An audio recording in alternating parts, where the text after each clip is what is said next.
खड़पाड़ block कार्यालय समिति बैठक अनुष्ठित। खड़पाड़ पंचायत समिति कार्यालय सभापति खड़पाड़ ब्लॉक अध्यक्षा कमला बत्रा अध्यक्षतार ब्लॉक स्तरीय समिति बैठक अनुष्ठित होती। एक कार्यक्रम में मुख्य अतिथि भाव में खड़पाड़ विधायक रूपू बत्रा, सम्मानित अतिथि मानक मध्य सांसद प्रतिनिधि रामेश्वर जेना, विधायक प्रतिनिधि विधायक आचार्य, ब्लॉक वरिष्ठ उन्नयन अधिकारी विक्रम दरा, तहसीलदार नीलकंठ नायडू, उपाध्यक्ष तपन पाणिग्राही, जिला परिषद तिरुपति चलार, गीता माझी प्रमुख मंच उपरे विराजमान थे।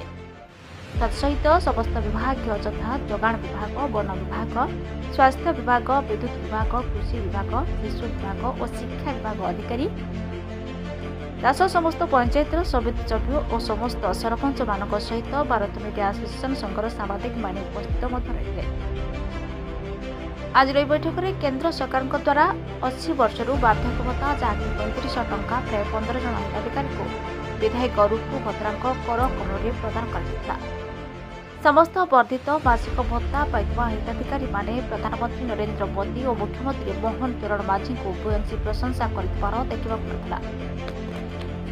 आज बैठक में उपस्थापन कर विशेषकर खड़पाड़ अंचल शिशु विभाग, लैंप, शिक्षा विभाग मानक मनमानी को सुधारवा एवं समस्त अभियोग गुड़िक तदंत कर शीघ्र समाधान और पदक्षेप नेबाई उपस्थित समस्त विभाग अधिकारी खूब शीघ्र रिपोर्ट देवाई। आज कार्यक्रम को ब्लॉक जीपीओ सुधांशु रथ परिचालना करते। परिशेष ब्लॉक अध्यक्षा कमला बत्रा समस्त को धन्यवाद अर्पण कर बैठक को संग करते। पंचायत समिति विधायक सांसद प्रतिनिधि सहित समस्त लाइन डिपार्टमेंट सब अधिकारी उपस्थित थे। सहित डिफरेन्ट विभाग सब आलोचना होता प्रथम अबकारी विभाग आरंभ होमर social security SC department PWD सब लाइन डिपार्टमेंट अधिकारी मान रिव्यू होता है बेस्ट फलप्रद होती जहाँ भी आम डिस्कसन है प्रोसीडिंग मध्यम प्रकाश कर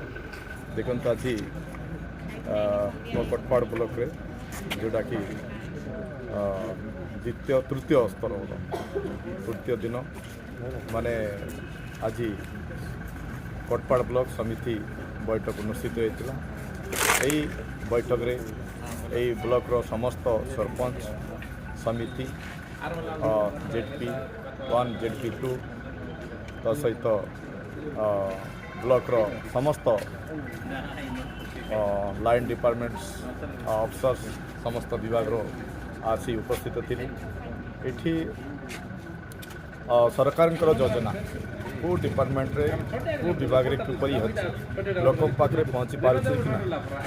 से दृष्टि नहीं कि आज विस्तृत भाव में आलोचना करा जायतिला। एठी जड़े जड़े करी मु मध्य विभाग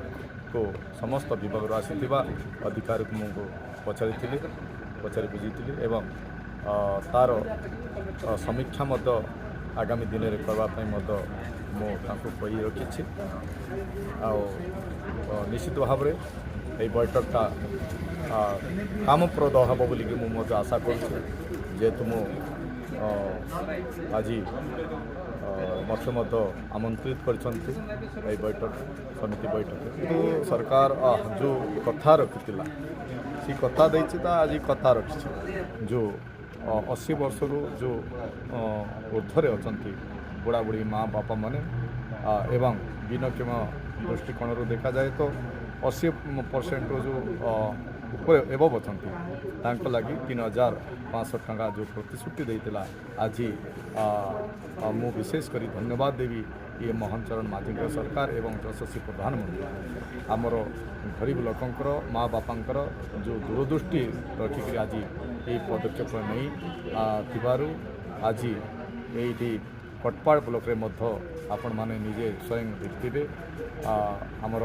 एठी मध्य से 3500 टंका भत्ता वितरण करा जायछि। खड़पाड़ अजय कुमार विश्व रिपोर्ट सत्य खबर।